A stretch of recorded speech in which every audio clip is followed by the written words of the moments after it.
noches. Nuestro primer miércoles del año, ¿verdad? No nos tomamos descanso, nos impidieron congregarnos el miércoles por las labores que se estaban haciendo aquí. Muy bien, vamos a retomar de donde nos quedamos. Estábamos estudiando Levítico 13. Hoy vamos a ver la parte número 3 de leyes sobre enfermedades cutáneas y no vamos a acabar el capítulo. La última sección del capítulo es leyes sobre el moho, ya no cae en las enfermedades cutáneas, pero hoy nos vamos a enfocar en la última parte que tiene que ver con las enfermedades cutáneas, que son el versículo 45 y el versículo 46. Y en esos versículos vamos a ver que Dios ordena un código de vestimenta y un código de comportamiento para la persona que había sido declarada impura por lepra. Vamos a Levítico 13, versículo 45 y 46. Dice: la persona que contraiga una infección se vestirá de harapos y no se peinará, con el rostro semicubierto irá gritando: impuro, impuro, y será impuro todo el tiempo que le dure la enfermedad. Es impuro, así que deberá vivir aislado y fuera del campamento. Sé que son 2 versículos nada más, pero hay mucha información aquí. Lo primero que debemos hacer es preguntarnos por qué Dios les ordena esto. A primera vista pensaríamos que es para protección del pueblo, ¿verdad? Y quizás la pandemia nos da una noción, una idea vaga de qué significa esto. ¿Qué pasa ahora cuando alguien contrae COVID? Se tiene que aislar, ¿verdad? De 5 a 7 días, en el mejor de los casos. Y entiendes que se tiene que aislar para que no contagie a nadie más. Entonces, si estamos pensando en la lepra y Dios les dice que tienen que vestirse de harapos, no se peinan y deben de gritar que son impuros y deben de vivir aislados, dirían, bueno, pues es para que no se contagie nadie más, ¿verdad? Para que nadie se le acerque, para que sea fácilmente identificable y nadie cometa el error de acercarse a él. Podrían suceder 2 cosas. Número 1, que se contagie de la lepra, y número 2, que sea impuro por el contacto con un leproso. Y tenía que pasar por el aislamiento de un día y presentarse al día siguiente a retomar sus servicios, su trabajo, sus sacrificios, lo que tuviera que hacer, pero si le empezaban a aparecer síntomas de lepra, tenía que ser llevado a ser examinado por el sacerdote. Entonces, entrar en contacto con un leproso te podía afectar seriamente. Te perdías todo el día o podías contagiarte de lepra. Pero si pensáramos nada más en eso, en la posibilidad de contagio, que Dios está tratando de evitar el contagio, la pregunta es: ¿por qué se tiene que vestir de harapos y por qué dice que no se peinará? Digo, no es necesario. Si va a estar gritando impuro, ¿por qué vestirse con harapos y por qué la prohibición de peinarse? Entonces, obviamente nos está hablando de algo más, que incluye seguramente evitar el contagio, pero tiene que ser algo más profundo por los elementos que se especifican. Además, si analizamos los lineamientos específicos y los comparamos con otras cosas que dice la propia Escritura, nos vamos a dar cuenta de que está hablando de algo mucho más profundo. Así que eso es lo que vamos a hacer. Cuando dice en el versículo 45, la persona que contraiga una infección se vestirá de harapos y no se peinará. Harapos. La palabra hebrea aquí, param, se traduce como rasgar o desgarrar una prenda. O sea, que el leproso tiene que rasgar sus vestiduras. Y así las debe dejar rasgadas. Por eso se nos traduce como harapos. Y cuando dice no se peinará es una sola palabra hebrea, que se traduce como dejar ir o dejar solo o dejar suelto. Entonces, ¿por qué se nos traduce no se peinará? Porque además de la palabra cabello que aparece en el original, esta que dice dejar ir o dejar solo, está diciendo que el pelo tenía que andar suelto, ¿verdad? Y no traían el cabello así cortito. Entonces, andar con el cabello suelto es andar despeinado, por eso se nos traduce como despeinado.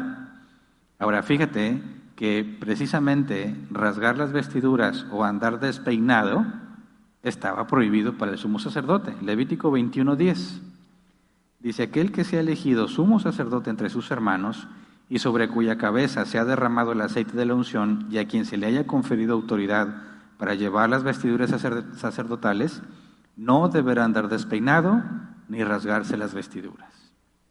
Entonces, al leproso se le pide que haga lo que al sumo sacerdote se le prohíbe. El sumo sacerdote era el que se podía presentar delante de Dios, y solo él, una sola vez al año, ¿verdad? Era el representante del pueblo ante Dios y el representante de Dios ante el pueblo. Y él tiene prohibido andar despeinado y tiene prohibido rasgar sus vestiduras, ¿verdad? Ahora, recordemos que cuando Dios mató a Nadab y Abiú, esa misma prohibición les dio en Levítico 10:6. Dice: luego Moisés les dijo a Aarón y a sus hijos Eleazar e Itamar: no anden ustedes con el pelo despeinado, ni se rasguen los vestidos. Así no morirán ustedes, ni se irritará el Señor contra toda la comunidad.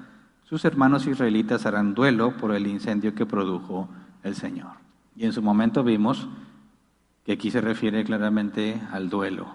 Rasgar las vestiduras, andar con los vestidos rasgados y andar despeinado eran símbolos visibles de duelo, de un dolor profundo, de angustia, de sufrimiento. Entonces, y estudiamos en ese día, esa ocasión, que el sumo sacerdote, puesto que se presenta ante Dios, no podía vivir lamentándose o vivir angustiado o llorando por alguien que se fue, sabiendo que Dios es la fuente de toda nuestra alegría, ¿verdad? Y en el caso de Nadab y Abiú, que cuando Dios hizo justicia quitándoles la vida, el hecho de que Aarón y sus hermanos lloraran o hicieran duelo implicaba que no estaban de acuerdo con lo que Dios había hecho, ¿verdad? Así que analizamos en ese tiempo por qué Dios les prohibió el duelo en ese caso específico, porque implicaba, digamos, mostrar a los demás como si consideraran que Dios había sido injusto o que había sucedido una desgracia, cuando en realidad lo que había sucedido era justicia. Pero entonces, despeinarse y rasgar las vestiduras era la forma en que las personas se expresaban lo mal que se sentían. Vamos a otro caso en Esdras, capítulo 9, versículo 1 al 4. Esdras 9, 1 al 4, dice: después de todo esto se me acercaron los jefes y me dijeron: el pueblo de Israel, incluso los sacerdotes y levitas, no se ha mantenido separado de los pueblos vecinos, sino que practica las costumbres abominables de todos ellos, es decir, de los cananeos, hititas, fereceos, jebuseos, amonitas, moabitas, egipcios y amorreos. De entre las mujeres de sus pueblos han tomado esposas para sí mismos y para sus hijos, mezclando así la raza santa con la de los pueblos vecinos. Y los primeros en cometer la infidelidad, tal infidelidad, han sido los jefes y los gobernantes. Versículo 3, cuando escuché esto, me rasgué la túnica y el manto, me arranqué los pelos de la cabeza y de la barba, y me postré muy angustiado. Entonces, por causa del pecado cometido por los repatriados, se reunieron a mi alrededor todos los que obedecían la palabra de Dios, y yo seguía angustiado hasta la hora del sacrificio de la tarde. Entonces, cuando dice que se arrancó los pelos de la cabeza y de la barba, aquí la barba también está implicada como un símbolo para, en este caso, reflejar que estás muy triste, muy angustiado. Entonces, fíjate, se le prohíbe al sumo sacerdote andar triste y angustiado. ¿Por qué? Porque él tiene acceso a la presencia de Dios. Él representa al pueblo ante Dios y viceversa. Él no puede andar así, dejarse llevar por las cosas de esta vida. Pero al leproso le dice: así debe de vivir todos los días que esté infectado. Luego, cuando dice el siguiente lineamiento, además de andar vestido en harapos, como dice, y despeinado, dice: con el rostro semicubierto irá gritando: impuro, impuro. Ahora, aquí la traducción no es correcta. Cuando dice rostro, la palabra hebrea, safam, es bigote. Cuando dice el rostro semicubierto, la palabra semicubierto es envolverse uno mismo. Entonces, ¿cómo es que envuelves el bigote tú mismo? ¿Cómo entiendes eso? El leproso debe envolverse él mismo el bigote. De ahí que se nos traduce como rostro semicubierto, porque ¿cómo le haces para envolver el bigote?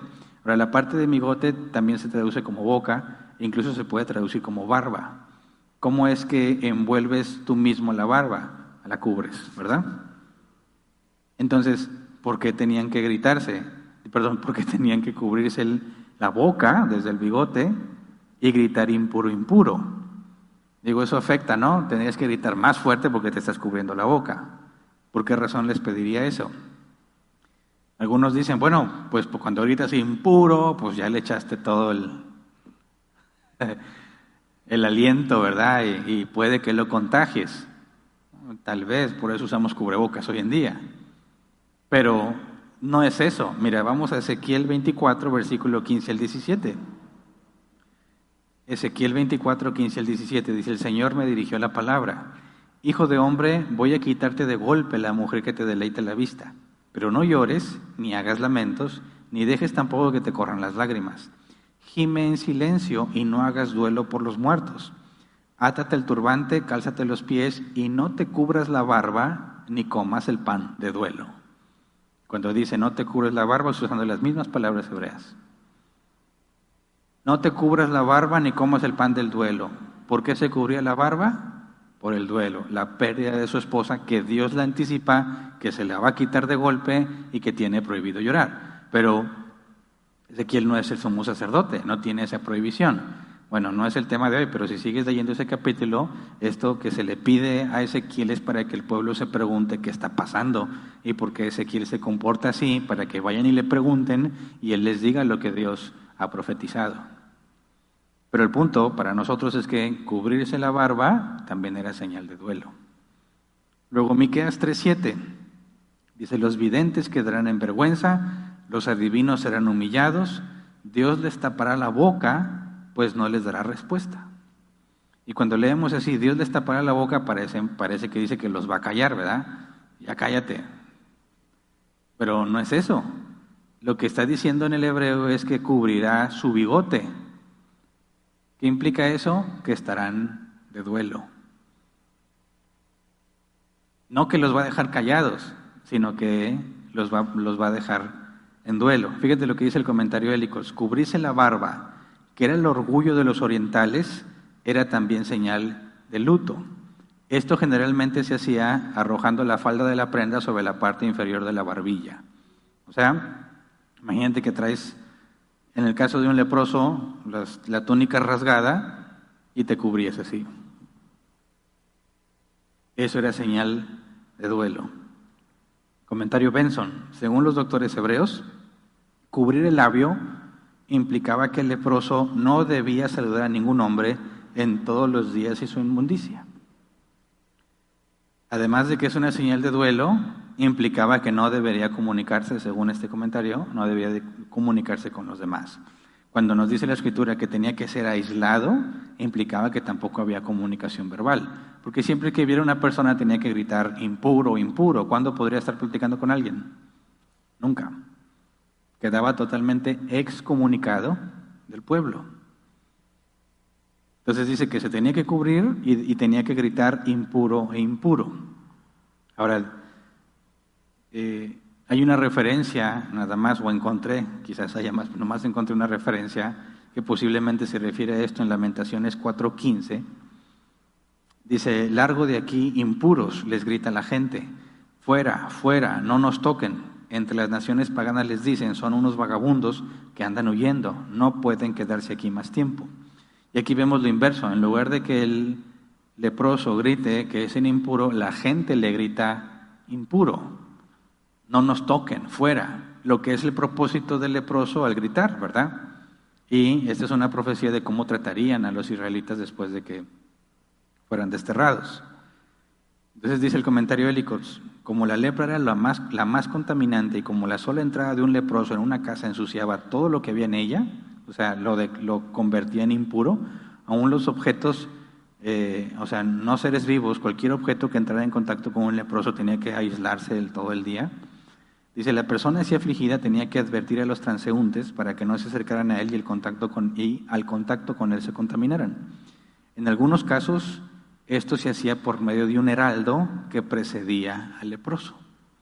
Entonces, había personas que hacían esta especie de servicio y no encontré si se les pagaba o no, o cuál sería la motivación de hacerlo, pero ellos iban adelante del leproso o de un grupo de leprosos iba avisándole a la gente para que se apartaran y que los leprosos pudieran pasar. Pero los leprosos como quiera tenían que gritar. Incluso vi que quizás en algunos casos la lepra puede afectarte la boca. Ya ves que la lepra hace que se te empiece a caer la piel y luego se te empieza a caer la carne y se termina cayendo el hueso completo. Entonces, imagínate que a un leproso le empezara a afectar en la boca y que se le empiece a caer la piel y la carne, la lengua, y ya no puede hablar. ¿Cómo le hace para advertir a la gente? Había un heraldo que siempre iba delante de él o se reunía con otros leprosos y mientras los otros gritaban, pues él iba con ellos, porque si no, él no podría andar por sí mismo porque no tenía la capacidad de hablar. Dice el comentario Benson, gritaban como suplicando la piedad y las oraciones de los demás y confesando su propia enfermedad y advirtiendo a los que se acercaban a él que se mantuvieran alejadas de él. Entonces sería muy complicado para un leproso establecer algún tipo de relación con alguien que no esté leproso. Era imposible, no se podía acercar y siempre tenía que estar gritando que estaba impuro. Eso los obligaba a relacionarse solamente con otros leprosos. Los leprosos, se sabe, vivían en comunidades, viajaban en grupo. Era la única forma en la que podían tener relación con otras personas, los que estuvieran igualmente leprosos. Luego dice el versículo 46, en Levítico 13, dice, y será impuro todo el tiempo que le dure la enfermedad. Es impuro, así que deberá vivir aislado y fuera del campamento.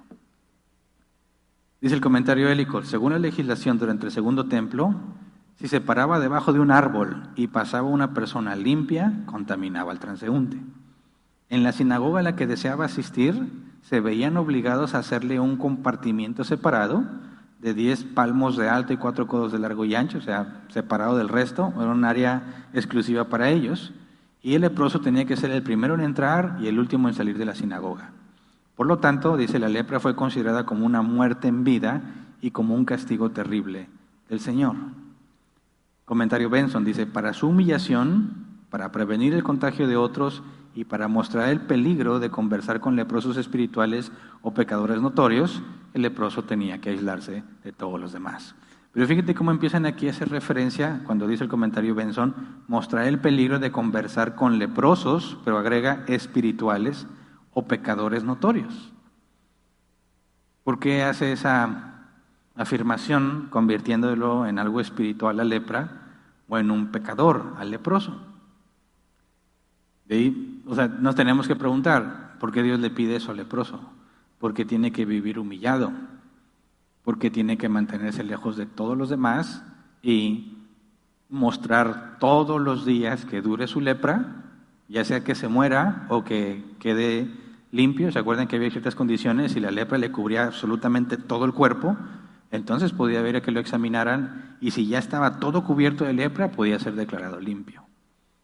Si no estaba totalmente cubierto de lepra, tenía partes sí, partes no, no puede ser declarado limpio. Entonces, todo el tiempo de su lepra tenía que vivir como alguien que está de luto, alguien que vive en duelo, alguien que está angustiado, alguien que está sufriendo. ¿Por qué? Bueno, porque recordemos lo que vimos al principio del capítulo 13, que la lepra en aquel entonces no era considerada simplemente una enfermedad. Dice el comentario Ellicott, como la lepra se consideraba como una visita de Dios por el pecado cometido por la persona así afligida, el paciente debía rasgar sus vestiduras como quien se lamenta por los muertos. Entonces, por la forma en que se entendía la lepra en aquel entonces, es la consecuencia de su pecado. Pecó y Dios lo castigó por pecar. Así que no nada más era comportarse como alguien enfermo que puede contagiar a otros, sino que Dios le está pidiendo que se comporte como alguien que sufre, alguien que está de luto. ¿Pero de luto por quién? Si no se le murió nadie, él es el afectado, de luto por sí mismo. Porque en lugar de poder participar de los sacrificios en el templo, ¿verdad? Ya sea para estar en paz con Dios, o porque fue su sacrificio de comunión, o simplemente para cumplir la ley, quedaba excomunicado de todo eso.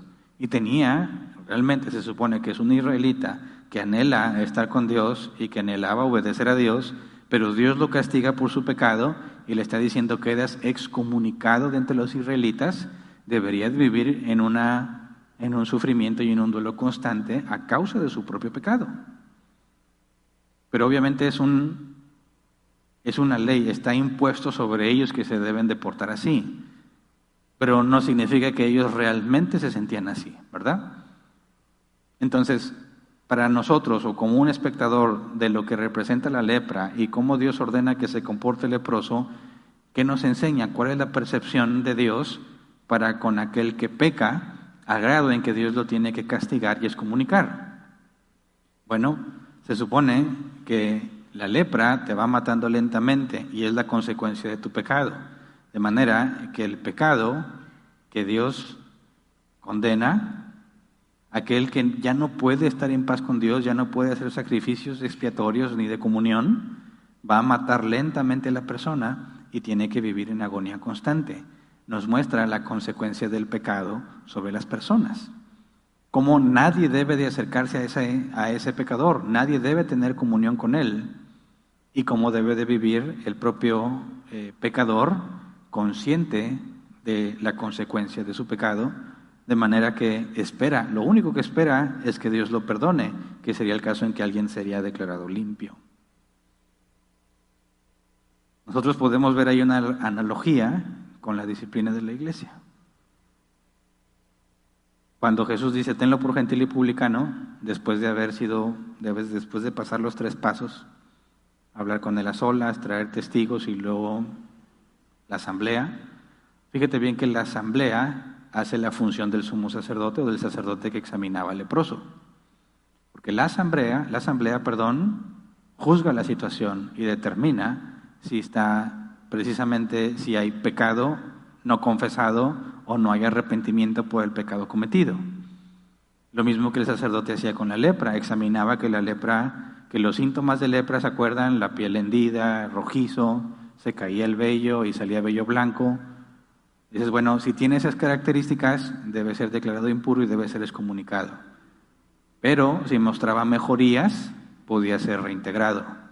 Exactamente lo mismo que vemos en el proceso de disciplina, cuando aquel que no se arrepiente es excomunicado, nadie se debe relacionar con él, y lo único que resta esperar es que Dios lo perdone, ¿verdad? Y se reintegre. Lo que el apóstol Pablo dice, se ha entregado a Satanás, en 1 Corintios 5, se ha entregado a Satanás para destrucción de la carne. Y muy probablemente en 2 Corintios ves la restauración del mismo que fue expulsado.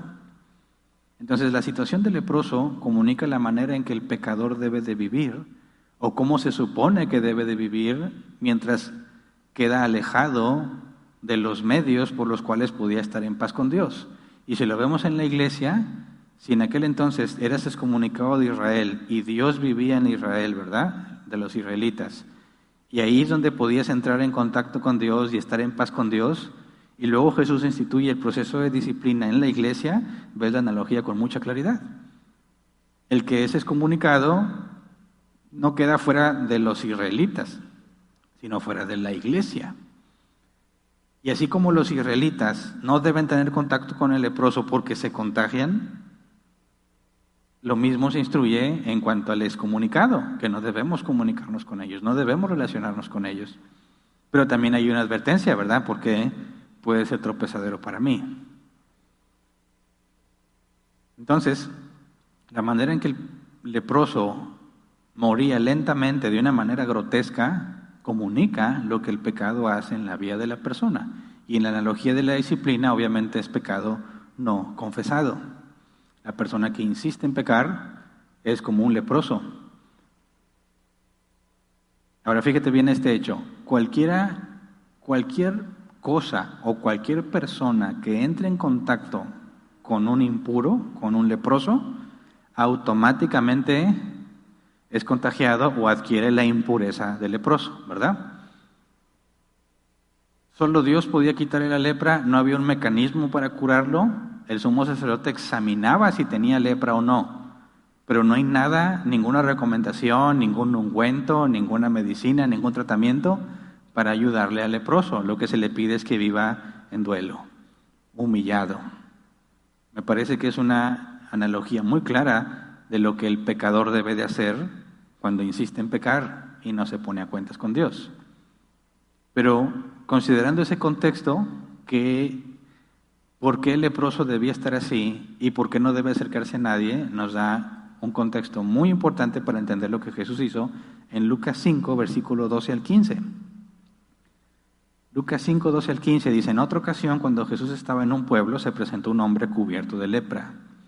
Al ver a Jesús, cayó rostro en tierra y le suplicó: Señor, si quieres, puedes limpiarme. Jesús extendió la mano y tocó al hombre. Sí, quiero, le dijo, queda limpio. Y al instante se le quitó la lepra. No se lo digas a nadie, le ordenó Jesús. Solo ve, preséntate al sacerdote y lleva por tu purificación lo que ordenó Moisés para que le sirva de testimonio. Sin embargo, la fama de Jesús se extendía cada vez más, de modo que acudían a él multitudes para oírlo y para que lo sanara de sus enfermedades. Entonces analicemos lo que hizo el leproso y lo que hizo Jesús. Número 1, el leproso no tenía por qué acercarse a Jesús, ¿verdad? Tenía que guardar distancia, tenía que advertir que era impuro y no estar registrada su advertencia. Dice, se presentó un hombre y al ver a Jesús cayó rostro en tierra y le suplicó: Señor, si quieres, puedes limpiarme. Ahora, ¿qué implica la lepra en ese contexto? Que Dios lo castiga por su pecado, ¿verdad? ¿Quién es el único que podría quitarle la lepra?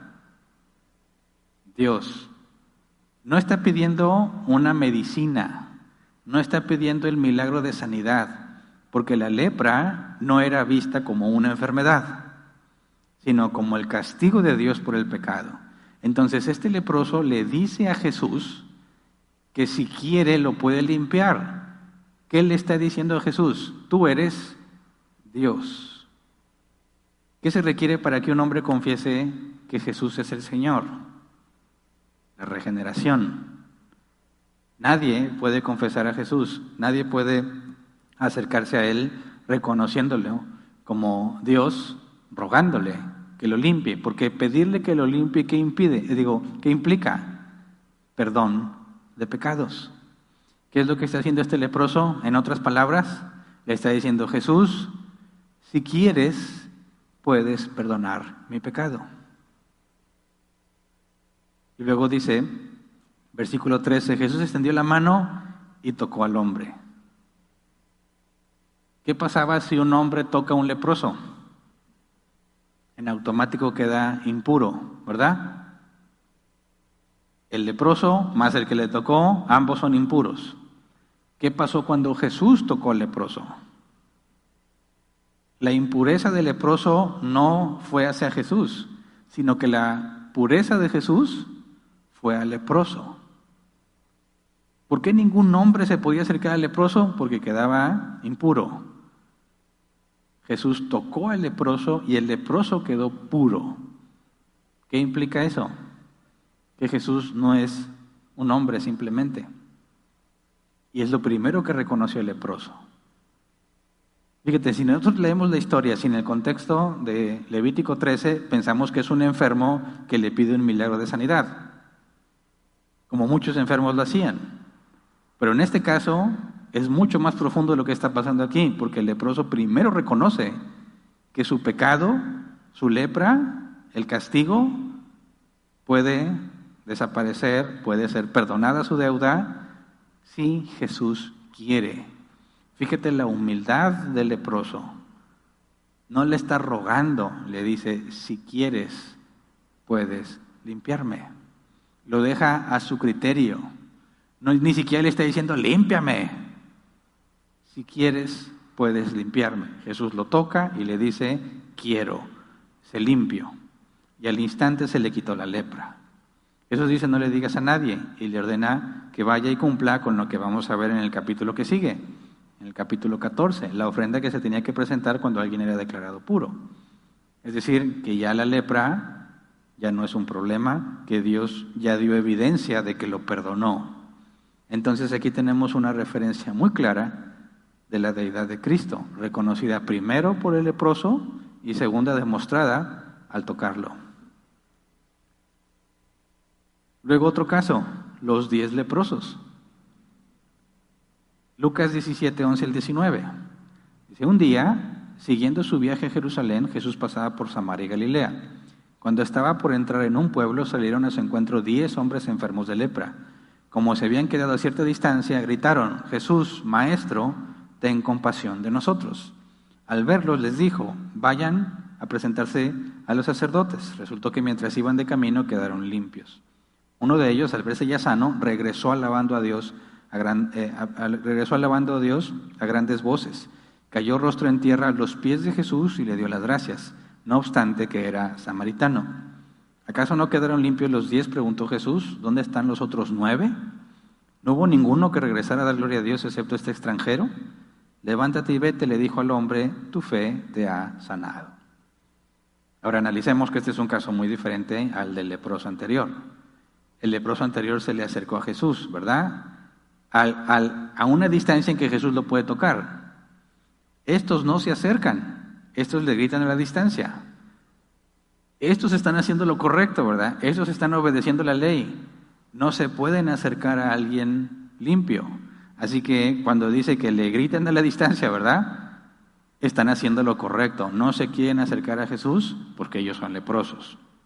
Cuando dice el versículo 13, gritaron: Jesús, Maestro, ten compasión de nosotros.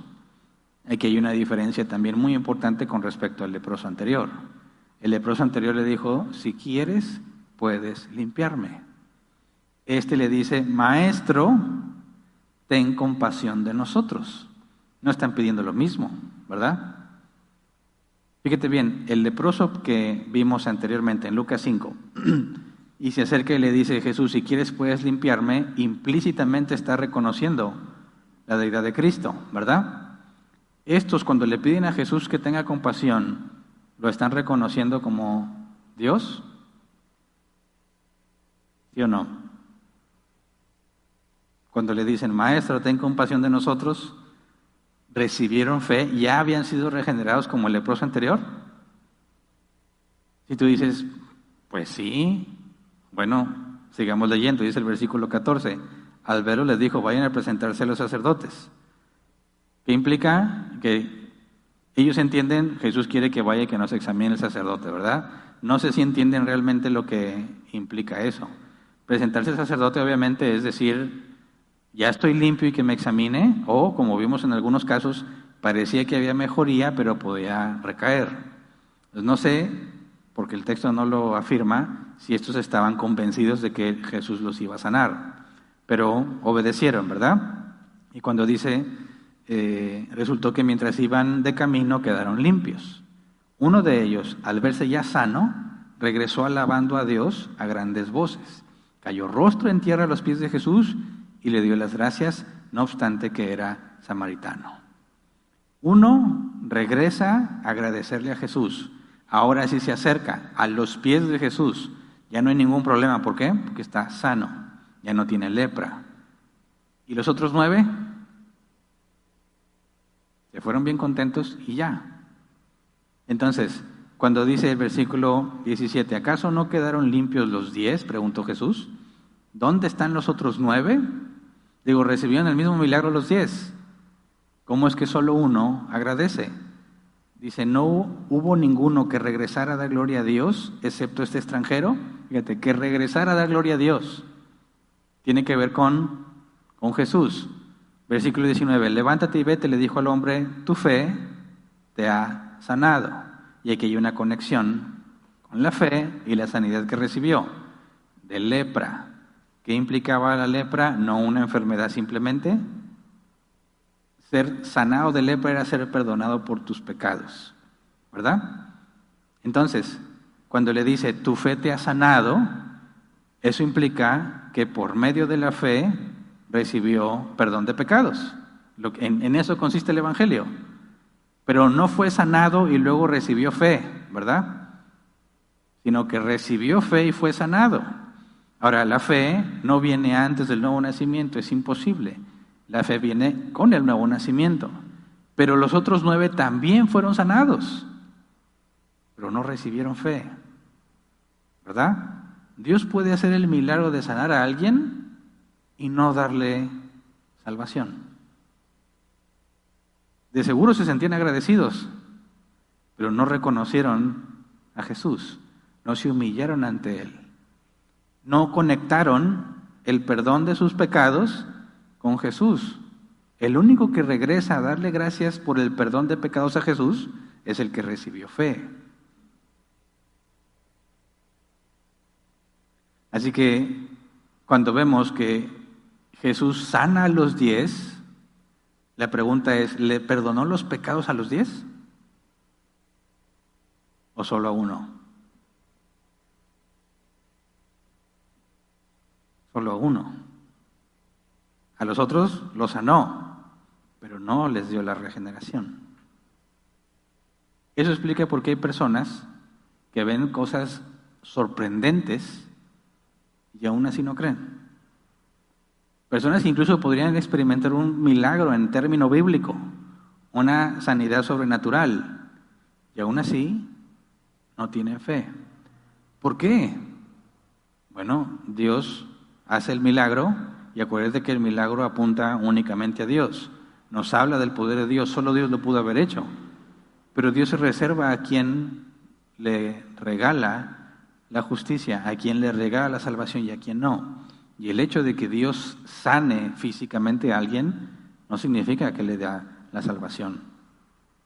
Como quiera, Dios es glorificado. Pero en este caso de los 10, solo uno fue regenerado.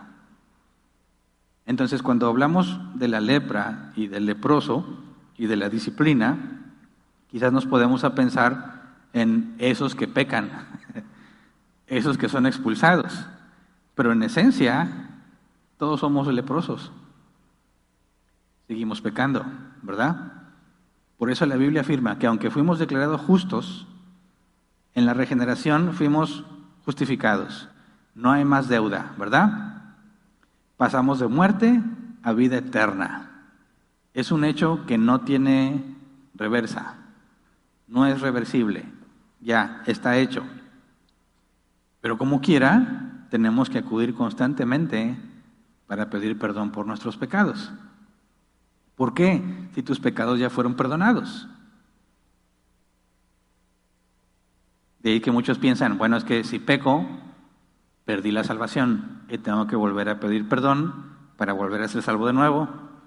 Y si peco, ya la perdí otra vez, entonces tengo que pedir perdón para recibirla de nuevo.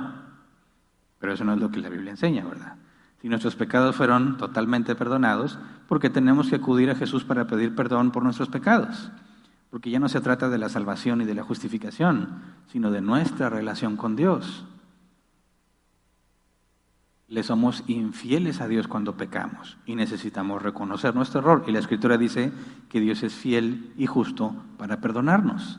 Pero ahí no está hablando de nuestra salvación, si se perdió o si se nos quitó la justificación. Eso es imposible. Está hablando de la reconciliación que viene con el perdón de los pecados para los que son sus hijos. Por eso la Biblia advierte que Dios disciplina a los que ama y corrige, azota a todo el que recibe por hijo. Entonces no nos confundamos, ¿verdad? Sí, nosotros somos como el leproso, pero en dos etapas. Somos como el leproso que es impuro y que no tiene por qué estar cerca de Dios.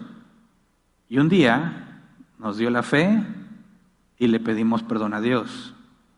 Y Jesús nos dijo como el leproso, si quiero, sé limpio, ¿verdad? Nos limpió completamente. Pero seguimos pecando. Y el leproso debe de comunicarnos algo muy importante en nuestra vida.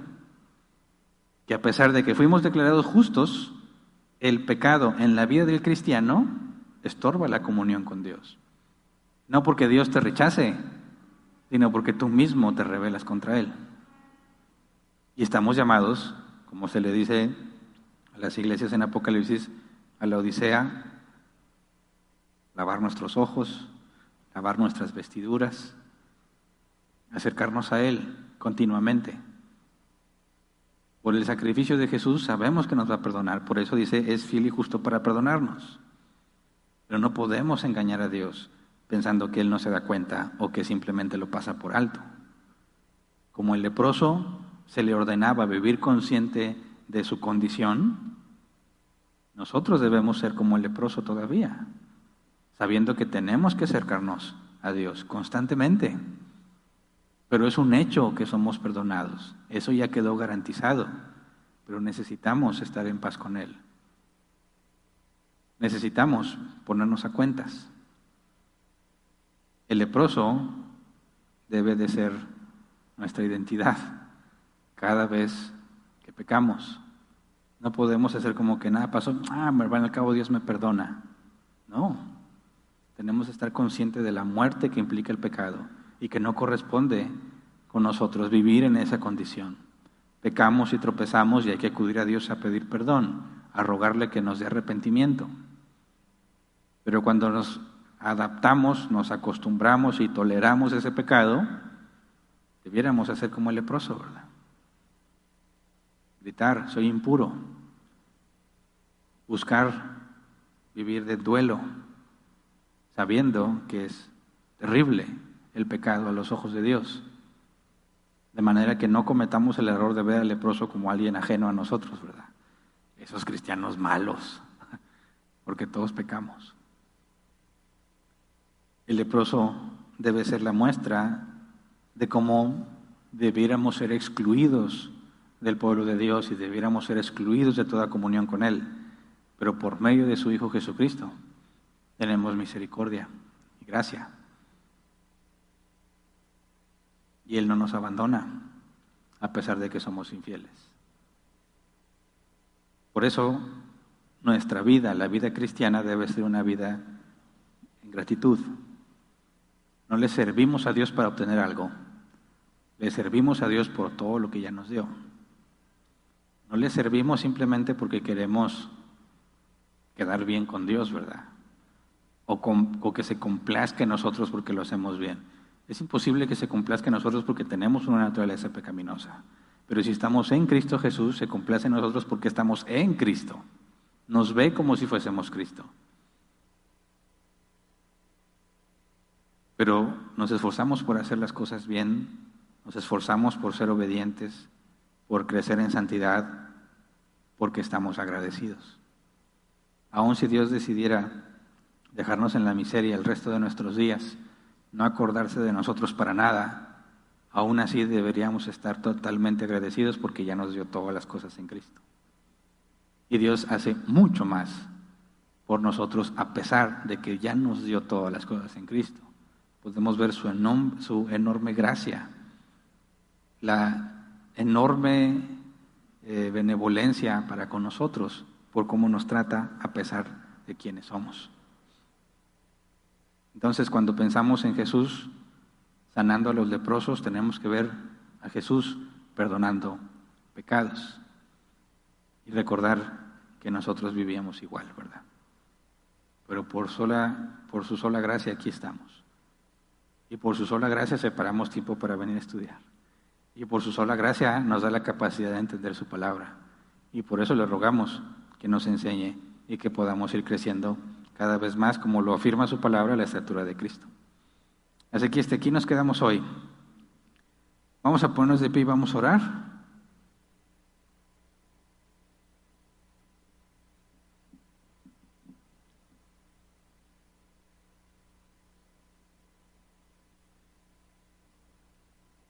Examinémonos. Veamos nuestra vida desde la comparación entre Cristo y nosotros. Cómo vivió Cristo y cómo vivimos nosotros. No cometamos el error de compararnos con otros cristianos. Pero si nos comparamos con Cristo, siempre vamos a tener cosas que cambiar y pecado que confesar. Si nos comparamos con otros cristianos, corremos el riesgo de enorgullecernos, ¿verdad? Pensar que hacemos las cosas bien porque somos más observadores en algunas cosas o porque no pecamos tan visiblemente. Por eso, si nos comparamos con Cristo, no cabe duda que debemos reconocer nuestra maldad y pedirle a Dios que en su misericordia no permita que se nos olvide que vivíamos entre los leprosos y que Él no quería nada con nosotros, ¿verdad? Estábamos alejados totalmente, enemigos de Él, pero Él nos amó. Y es por eso que se merece toda nuestra gratitud y toda la gloria, solo Él. Y cometemos muchos errores, y no debemos acostumbrarnos a ellos. Por eso hay que acordarnos todos los días, acercarnos a Dios y decir: Señor, hazme consciente de mi maldad. No permitas que me acostumbre a mi pecado. Que tu Espíritu Santo me redarguya por completo. Que no me deje en paz, que me discipline, para que me vea obligado a cambiar, para que sea insoportable el pecado en mi vida y que pueda crecer en santidad. Así que vamos a orar. Señor, perdónanos, Señor. Perdona nuestros pecados, nuestras rebeliones. Perdónanos porque nos dejamos llevar por la carne, porque nos sentimos a gusto, porque nos cansamos. Señor, las cosas de esta vida a veces son complicadas y nos olvidamos que tú tienes control de todas las cosas y nos desesperamos y nos angustiamos. Terminamos pecando, Señor, porque dejamos de confiar en ti, dejamos de esperar en ti. Concédenos, Señor, como le ordenabas al leproso, vivir en tristeza profunda mientras está en pecado. Todo el tiempo que dure su lepra, dice tu palabra, todo el tiempo que dure su lepra. Así haz con nosotros, Señor, que no podamos estar en paz cuando pecamos, que no nos deleitemos en el pecado, Señor, sino que nuestra alma, Señor, esté inquieta siempre que estamos pecando. Que nos veamos, Señor, obligados, porque no toleramos más, Señor, nuestro pecado, obligados a acudir a ti, a rogar por tu perdón, Señor, que sabemos que eres fiel y justo para perdonarnos. Enséñanos, Señor, a vivir en la luz. Cada vez que pecamos, nos acercamos a las tinieblas, pero te rogamos que nos concedas regresar pronto a la luz, aunque sea vergonzoso, aunque sea doloroso, Señor. Concédenos vivir en tu luz, no tratar de ocultarnos de ti, no tratar, Señor, de engañarte o engañarnos como si fuese posible que nos convenciéramos de que tú no te vas a dar cuenta o que no estás viendo lo que hacemos. Más bien, Señor, concédenos en realidad ser como el leproso cuando pecamos. Como decía el salmista, Señor, que aún los huesos, Señor, le dolían, se estremecía hasta los huesos por su pecado, y que sufría y estaba angustiado todo el tiempo que duró su pecado. Enséñanos a anhelar estar en paz contigo, tener la conciencia limpia.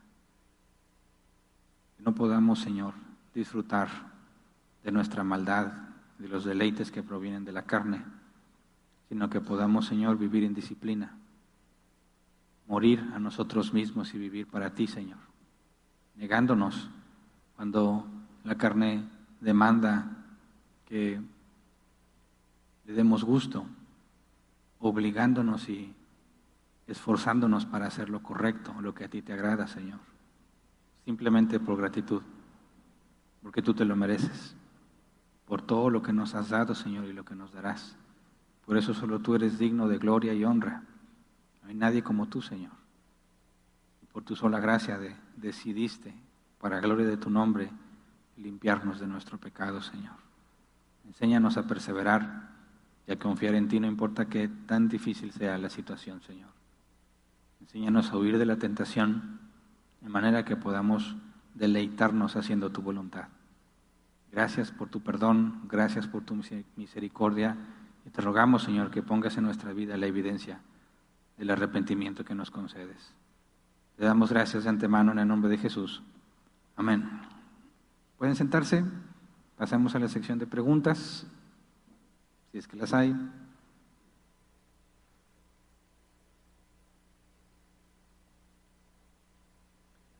Si hay algunas, bien, vamos a destinar 15 minutos para responderlas.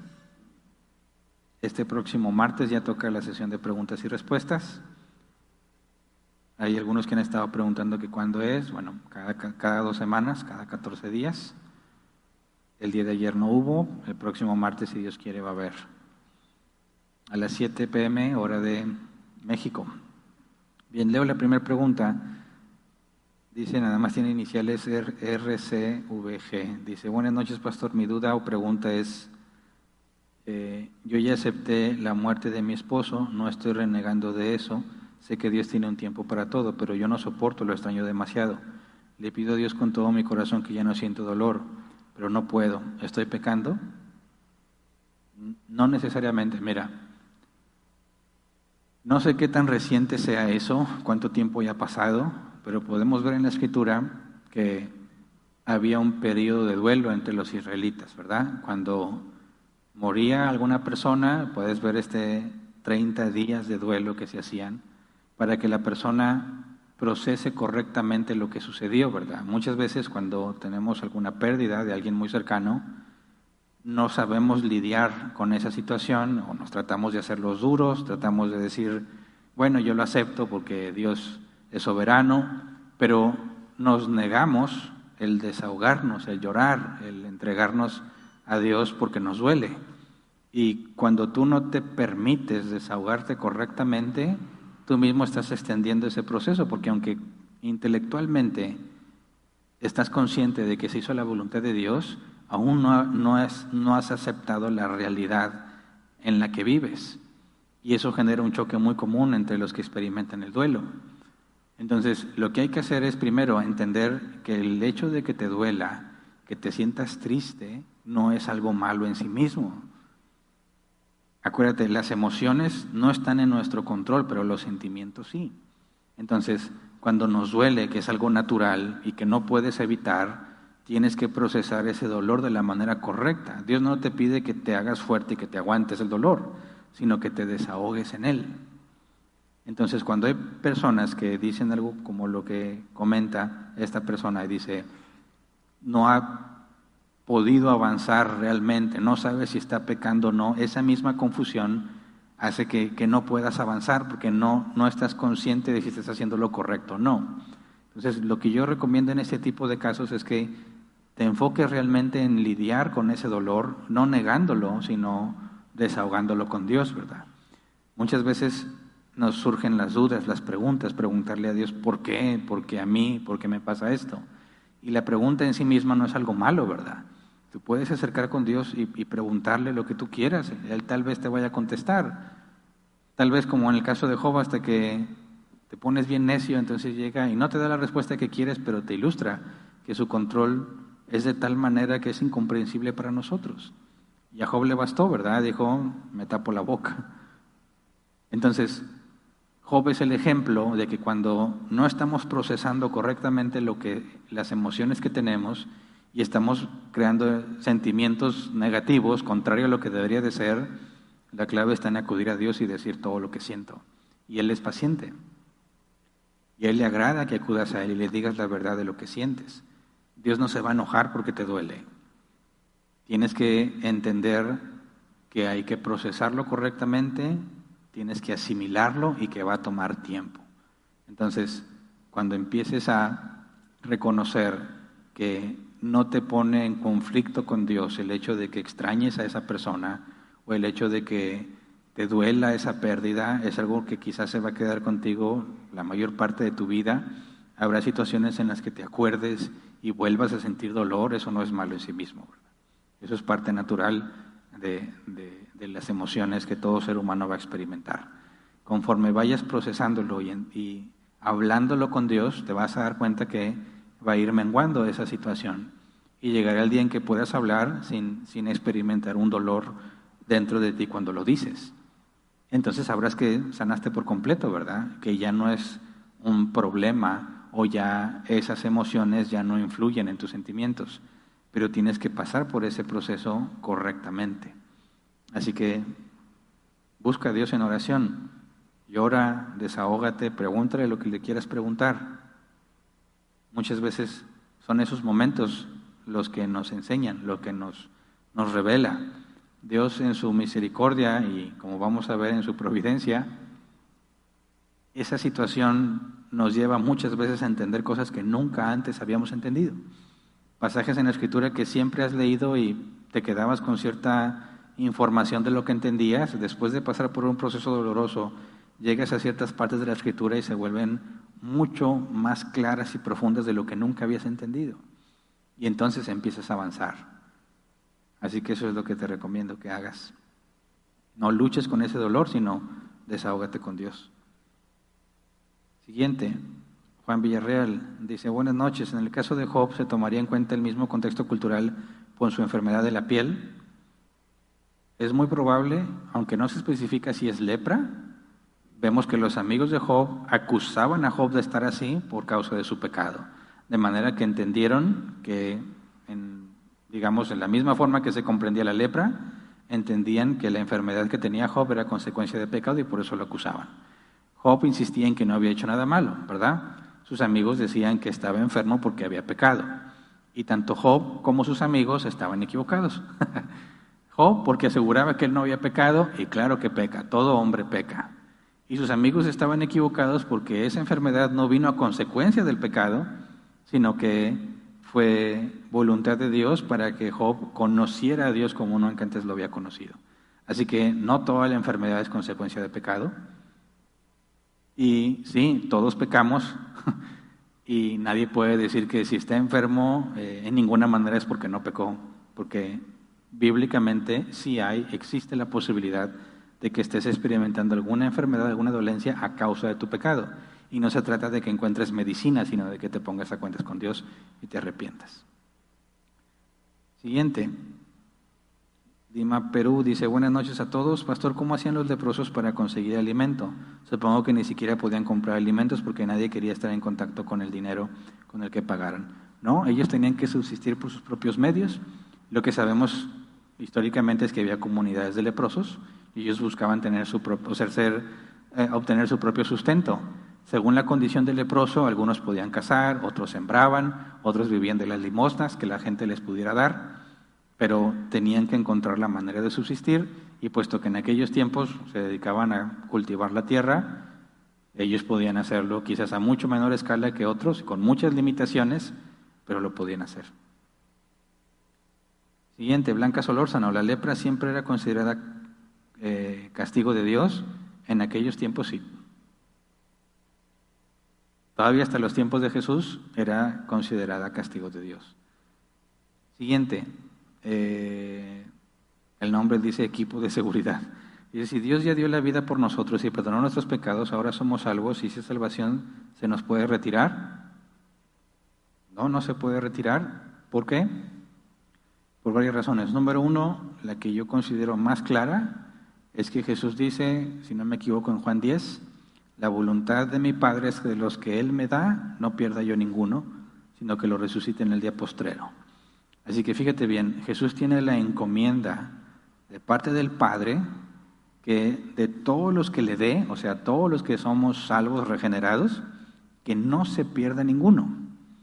De manera que si por alguna razón existiera una persona que se le dio la salvación, fue regenerado, se le declaró justo, recibió el Espíritu Santo que lo guía, si fuese posible que Dios le dijera, dame mi Espíritu Santo, ya no eres inocente y te desregenera, cosa que sería absurda bíblicamente, pero si suponemos que fuese posible, tienes un serio problema porque Jesús no habría cumplido la voluntad del Padre, porque perdió uno de los que se le dio.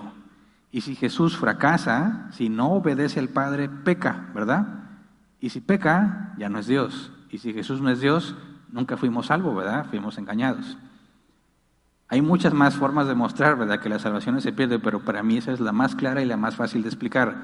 Porque cualquiera que diga que era salvo y ya no, está diciendo que Jesús no es Dios, porque Jesús pecó. Siguiente.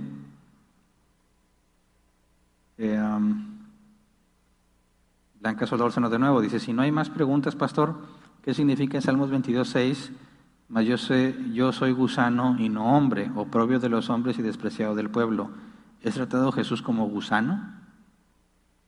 Bueno, si lo ves como mesiánico, referencia a lo que pasaría con el Mesías, cuando dice, mas yo soy gusano y no hombre, oprobio de los hombres y despreciado por el pueblo, te da la analogía de la comparación con gusano, ¿verdad?